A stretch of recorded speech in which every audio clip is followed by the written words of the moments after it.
এবার ভয়াবহ লোমহর্ষক অভিযোগ পাওয়া গেল হত্যা মামলার পলাতক আসামি শেখ হাসিনার বিরুদ্ধে। তিনি নিজে জেলখানায় ঢুকে মেজর বজলুল হুদাকে জবাই করে হত্যা করেছেন। প্রমাণসহ থাকছে বিস্তারিত ভিডিওতে। এতক্ষণ শুনছিলেন সংবাদ শিরোনাম, এখন থাকছে বিস্তারিত। ২৮শে জানুয়ারি ২০১০ ঢাকা কেন্দ্রীয় কারাগার। রাত ৯:৩০ থেকে ১১টা পর্যন্ত ঢাকা কেন্দ্রীয় কারাগারের আশপাশ ও কারাগারের অভ্যন্তরের সব বিদ্যুৎ একযোগে বন্ধ হয়ে যায়। বন্ধ হয়ে যায় বললে ভুল হবে, বন্ধ করে দেয়া হয়। ১.৫ ঘন্টা ঢাকা কারাগারের মতো স্পর্শকাতর জায়গায় কেন বিদ্যুৎ বন্ধ করে রাখা হয়েছিল সেটা একটু পরে বলি। আগে বিদ্যুৎ আবার ফিরে আসার পর কারাগারের অবস্থা কেমন ছিল সেটা বর্ণনা করা যাক। ঢাকা কেন্দ্রীয় কারাগারে ওই দিন কয়েদিদের সবার ভেতরে কিছুটা অস্থিরতা কাজ করছিল, কারণ তারা জানতো জেলখানায় সেদিন ৫ জনের ফাঁসি কার্যকর হতে যাচ্ছে। আর যে ৫ জনের ফাঁসি কার্যকর হতে যাচ্ছে তারা সকলেই ছিল অত্যন্ত বিনয়ী ও কারাগারের সকলের প্রিয় মানুষ। রাত ১২টা ১ মিনিটে কর্নেল ফারুক, মেজর একে মহিউদ্দিন আহমেদ আর্টিনারি, মহিউদ্দিন সুলতান, শাহরিয়ার রশিদ খানকে ফাঁসিতে ঝুলিয়ে হত্যা করা হয়।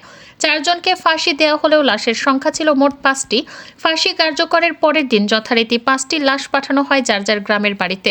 কিন্তু একটি লাশের ক্ষেত্রে বিশেষ নিরাপত্তা ব্যবস্থা রাখা হয়েছিল, আর সেটাই হলো চুয়াডাঙ্গার সূর্য সন্তান মেজর বজলুল হুদার। মূলত মেজর বজলুল হুদার মরদেহ যেন কেউ দেখতে না পারে সেটা নিশ্চিত করা। চুয়াডাঙ্গার মানুষের কাছে মেজর বজলুল হুদা ছিলেন এক আদর্শের প্রতীক, যে কারণে আইন শৃঙ্খলা বাহিনীর ব্যাপক উপস্থিতি আর জোর জবরদস্তির পরেও প্রিয় মানুষটিকে শেষবারের মতো একটু দেখতে চাওয়া মানুষের ঢল ছিল চোখে পড়বার মতো। আইন শৃঙ্খলা বাহিনীর নির্দেশনা ছিল ৫ মিনিটের মধ্যে মেজর বজলুল হুদাকে দাফন করতে হবে, কিন্তু জনরোষের মুখে আইন শৃঙ্খলা বাহিনী পিছু হটতে বাধ্য হয়। প্রিয় মুখটাকে গোসল না দিয়ে কিছুতেই চুয়াডাঙ্গার মানুষ তার দাফন করাতে চায়নি। বাধ্য হয়ে প্রশাসন তাদেরকে আধা ঘন্টা সময় বেঁধে দিয়েছিল দাফন করার জন্য। এই সময়ের মধ্যে অসংখ্য মানুষ মেজর বজলুল হুদাকে শেষবারের মতো একটু দেখতে ছুটে যান তার গ্রামের বাড়ি হাট বোয়ালিয়াতে। এতটুকু পর্যন্ত ঠিকই ছিল, কিন্তু মেজর বজলুল হুদাকে গোসল করাতে যেতে চুয়াডাঙ্গার মানুষ সাক্ষী হয়েছিল নৃশংসতম এক ঘটনার। কাফনের কাপড় সরাতেই দেখা যায় মেজর বজলুল হুদাকে আসলে ফাঁসি দেওয়া হয়নি, তাকে জবাই করে হত্যা করা হয়েছে। বাংলার বীর সন্তান মেজর বজলুল হুদাকে কে, কারা, কিভাবে জবাই করেছিল সেটা জানতে হলে আবারও ১৮ তারিখ রাত ৯:৩০ থেকে ১১টা পর্যন্ত ১.৫ ঘন্টার সেই সময়টাতে ফিরে যেতে হবে, যে সময়টুকুতে ঢাকা কেন্দ্রীয় কারাগার ও তার আশপাশের বিদ্যুৎ বন্ধ করে রাখা হয়েছিল। ওই রাতে ঢাকা কেন্দ্রীয় কারাগারে কয়েক ঘন্টায় যা হয়েছিল তা হলিউডের হরর থ্রিলার মুভিকেও হার মানাবে। অনুসন্ধানে জানা যায় ২০১০ সালের ২৮শে জানুয়ারি রাত ৯টার পরপরই জেল গেটের ভেতরে মোট ২টি কালো গ্লাসের গাড়ি প্রবেশ করে। ওই গাড়ির একটিতে এসএস সেফের সদস্যদের সাথে শেখ হাসিনা এবং অপরটিতে জাহাঙ্গীর কবির নানক, ইসমাইল হোসেন সম্রাট, তৎকালীন ঢাকা বিশ্ববিদ্যালয়ের ছাত্রলীগের দুধর্ষ ক্যাডার সিদ্দিক নাজমুল আলম ছিলেন। ধারণা করা হচ্ছে ওই রাতের অপারেশনের পুরস্কার হিসেবে পরের বছর ২০১১ সালে ছাত্রলীগের কেন্দ্রীয় সাধারণ সম্পাদকের পদে বসানো হয় নাজমুলকে। এছাড়া সম্রাট ও নানকদের কেউই দেওয়া হয় গুরুত্বপূর্ণ দায়িত্ব। এর বাইরে ওই গাড়িতে ভয়ঙ্কর কুৎসিত দেখতে বড় গোঁফওয়ালা একজন মানুষ ছিল, যার নাম পরিচয় আমাদেরকে নিশ্চিত করে বলতে পারেনি। গোয়েন্দা সংস্থার সাবেক এক কর্মকর্তা জানান, ওই রাতে মোট ২টি ফাঁসির মঞ্চ তৈরি করা হয়েছিল। এই ২টি ফাঁসির মঞ্চে ২ জন করে মোট ৪ জনকে ফাঁসি দেওয়া হয়। দূর থেকে কোন ৪ জনকে ফাঁসি দেওয়া হয়েছিল সেটা বোঝা না গেলেও ৫ম জনকে ফাঁসি দেওয়া তো দূরের কথা, মঞ্চেই তোলা হয়নি। কিন্তু লাশ বের করার সময় জেলখানা থেকে মোট ৫টি লাশবাহী গাড়ি বের হয়েছিল। ওই রাতে শেখ হাসিনার সাথে জেলখানার ভেতরে প্রবেশ করা খুনিরা সোজা চলে যায় প্রশাসনিক ভবনে, আর শেখ হাসিনা পুলিশ, র্যাব এবং স্বরাষ্ট্র মন্ত্রণালয়ের কর্মকর্তাদের সাথে দাঁড়িয়ে থেকে ৪ জনের ফাঁসি নিজে প্রত্যক্ষ করেন। ধারণা করা হয় আসলেই তাদেরকে ফাঁসি দেওয়া হচ্ছে কিনা সেটা নিশ্চিত করতেই শেখ হাসিনা সেখানে উপস্থিত ছিলেন। ফাঁসি কার্যকর হওয়ার পরপর শেখ হাসিনাও চলে যায় প্রশাসনিক ভবনের ভেতরে। সেখান থেকে রাত ১টার কিছু আগে শেখ হাসিনাও তার সাথে থাকা খুনিরা সেই একই পাজেরো গাড়িতে করে জেলখানা থেকে বের হন। কারাগারের অন্য আরেকটি সূত্র বজলুল হুদার পরিবারকে জানিয়েছিলেন, সেই রাতে বজলুল হুদাকে কারাগারের প্রশাসনিক ভবনের একটি কক্ষে জবাই করা হয়েছিল, যেখানে শেখ হাসিনা নিজে উপস্থিত ছিলেন এবং বজলুল হুদাকে জবাইয়ের আগে তার বুকের ওপর পা চাপা দিয়ে রেখেছিলেন শেখ হাসিনা নিজে। সেই রাতে শেখ হাসিনা সহ তার সাথে থাকা সব খুনির গায়ে রক্ত লেগেছিল, কিন্তু সম্রাটের গায়ে সাদা টি শার্ট থাকায় সেটা অনেকের চোখে পড়েছিল। বর্ণনা শুনে অনেকের কাছে হয়তো অসম্ভব অবিশ্বাস্য এক গল্পের মতো মনে হচ্ছে, তবে আপনি যদি শেখ হাসিনার ব্যক্তিগত সহকারী মতুর রহমান রিন্টুর আমার ফাঁসি চাই বইটি পড়ে থাকেন, তাহলে আপনার কাছে শেখ হাসিনার চরিত্রের সাথে আজকের ঘটনাটি সম্পূর্ণ মিলে যাবে।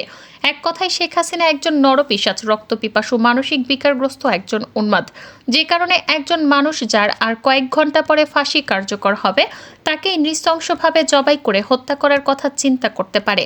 একটু চোখ বন্ধ করে ভেবে দেখুন কত নৃশংস নরপিশাচের হাত থেকে আল্লাহ আমাদের বাঁচিয়ে দিয়েছেন। বাংলাদেশের মানুষ 2024 সালে শিক্ষার্থীদের হাত ধরে যেভাবে দুর্বিষহ এক দুঃশাসনের কবল থেকে বেঁচে উঠেছে, ঠিক একইভাবে 1975 সালে মেজর ডালিম, কর্নেল রশিদ, কর্নেল ফারুক আর মেজর বজলুল হুদারা এক অত্যাচারী মাদকাসক্ত বাকশালীর হাত থেকে 7 কোটি বাঙালিকে স্বাধীনতা এনে দিয়েছিল। শেখ হাসিনার দুঃশাসন আমরা চোখে দেখেছি, কিন্তু শেখ মুজিবেরটা আমাদের থেকে আড়াল করে রাখা হয়েছে বলেই আমাদেরকে এখনও তাকে বিতর্কের ঊর্ধ্বে রাখার কথা শুনতে হয়। কিন্তু বাস্তবে শেখ মুজিব তার পরিবার আর দলের লোকজন ছাড়া অন্য সবাইকে তার কৃতদাসে পরিণত করেছিল। শেখ মুজিবের সময় কতটা অরাজক পরিস্থিতি ছিল তা মেজর বজলুল হুদার উইকিপিডিয়ার কয়েকটি লাইন পড়লে পরিষ্কার হয়ে যাবে। মেজর বজলুল হুদা, মেজর ডালিম আর তার স্ত্রী একটা বিয়ের অনুষ্ঠানে গিয়েছিলেন। সেখানে শেখ কামাল আর তার বখাটে বন্ধুরাও উপস্থিত ছিলেন। এদের মধ্যে সবচেয়ে উশৃঙ্খল ছিল গাজী গোলাম মোস্তফার ছেলে। গাজী গোলাম মোস্তফা ছিলেন শেখ মুজিবের সবচেয়ে আস্থাভাজন এবং ঢাকা মহানগর আওয়ামী লীগের সভাপতি। অত্যন্ত অসৎ প্রকৃতির এই লোকটিকে শেখ মুজিব রেড ক্রিসেন্টের চেয়ারম্যানের পদেও বসিয়েছিলেন, যিনি গরিব মানুষের চাল, তেল, কম্বল চুরি করে শেখ মুজিবের সাথে ভাগাভাগি করতেন। ক্ষমতার দাপটে বিয়ের অনুষ্ঠানে আসা মেজর ডালিমের স্ত্রীকেও অসম্মান করার সাহস দেখিয়েছিল শেখ কামালের বন্ধুরা। এ সময় মেজর ডালিম ও বজলুল হুদার সাথে শেখ কামাল বাহিনীর ধস্তাধস্তির এক পর্যায়ে তারা মেজর ডালিম ও তার স্ত্রীকে তুলে নিয়ে যায়। তাদের খোঁজে একদল সেনাবাহিনী গোলাম মোস্তফার বাসায় অভিযান চালালে শেখ মুজিব তার পুত্র শেখ কামালের বখাটে বাহিনীর কোনো বিচার না করে উল্টো মেজর ডালিম ও বজলুল হুদার সেনাবাহিনী থেকে কমিশন বাতিল করে দেন। এভাবেই পুরো দেশটাকে শেখ হাসিনার মতোই পারিবারিক সম্পত্তিতে পরিণত করেছিলেন শেখ মুজিবুর রহমান। 2024 সালের মতো 1975-এর 15ই আগস্টে বাংলাদেশ সেনাবাহিনীর পাশাপাশি ছাত্র, শিক্ষক, পুলিশ সহ সর্বস্তরের মানুষ আনন্দ উল্লাস করেছিলেন। শেখ হাসিনাকে যেভাবে কুকুরের মতো পালিয়ে যেতে হচ্ছে, কেউই তার রক্ষায় এগিয়ে আসেনি। ঠিক একইভাবে শেখ মুজিবের লাশ ধানমন্ডির 32 নম্বরে পড়েছিল, কেউ শেখ মুজিবকে একটু দেখতেও আসেনি। জানা যায় লোকজন ডেকেও পাওয়া যায়নি। 570 সাবান দিয়ে রিলিফের কাপড় দাফন করা হয়েছিল বাকশাল মুজিবকে। অন্যদিকে মেজর বজলুল হুদাদের জানা যায় পুলিশ দিয়েও মানুষের বাঁধ ভাঙা জোয়ার আটকে রাখা যায়নি। মানুষের চাপে আধা ঘন্টার মধ্যে দুইবার জানাজার নামাজ পড়ানো হয়েছিল। মেজর ডালিম হুদাদের জন্ম আছে, মৃত্যু নেই। মরণের মধ্য দিয়ে তারা অমর হয়ে আজীবন বেঁচে থাকবে এদেশের মানুষের হৃদয়ে। যতবার মুজিব, হাসিনাদের মতো নরপশুরা এদেশের মানুষকে শোষণ করতে চাইবে, ততবারই বজলুল হুদারা ফিরে আসবে আবু সাইদ কিংবা মুগ্ধ হয়ে। কারোর সাথেই হাসিনা ফেসিস্ট, এমন একটা ফেসিস্ট, সে কোনো কারোর সাথে আলোচনা তো দূরের কথা, তার একটা জিজ্ঞাসা চরিতার্থ করার জন্য সে নিজে মানুষকে হত্যা করেছে। কর্নেল বজলুল হুদাকে ওনাকে ফাঁসিতে মৃত্যুদণ্ড দেওয়ার আদেশ দেয়। এই হাসিনা বলল না, আমি তাকে হত্যা করব, আমি নিজে তাকে জব করব। আজকে আপনার অনুষ্ঠানে বলছি, প্রমাণ সহ বজলুল হুদাকে এই ফেসিস্ট হাসিনা ধারালো ছুরি দিয়ে গরু যেভাবে জব করে তাকে জব করা হয়েছে।